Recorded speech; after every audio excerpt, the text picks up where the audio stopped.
Je viens de voir le premier film réalisé par Kristen Stewart et c'était horrible à regarder, mais pas parce que j'ai pas aimé. Je vous explique.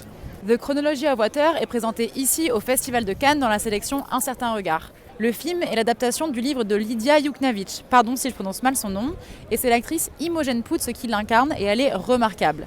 Et si c'était aussi difficile à regarder, c'est parce que Lydia, elle a vraiment pas eu une vie facile. Dès l'enfance, Lydia et sa grande sœur sont victimes d'inceste de la part de leur père et leur mère alcoolique voit tout et laisse faire.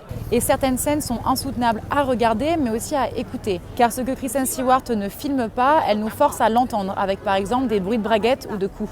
Lydia s'échappe par la natation où elle excelle et finit par obtenir une bourse pour partir à la fac. Mais là, alors qu'elle pensait se libérer du trauma de l'inceste, elle se réfugie dans la fête, dans l'alcool, dans la drogue et dans le sexe, mais pas toujours sain. Et plus le temps file dans sa vie, plus elle perd littéralement pied et nous, on a juste envie dans la salle de cinéma de lui envoyer une bouée pour la sauver. Heureusement, il y a parfois quelques respirations pour qu'on reprenne notre souffle, mais elles sont de courte durée et les tragédies s'enchaînent. Le film paraît parfois long, pas parce que je me suis ennuyée, mais par saturation de l'horreur. Et je pense que c'est justement tout l'effet qui était recherché par Kristen Stewart. Elle filme de très près et n'occulte rien.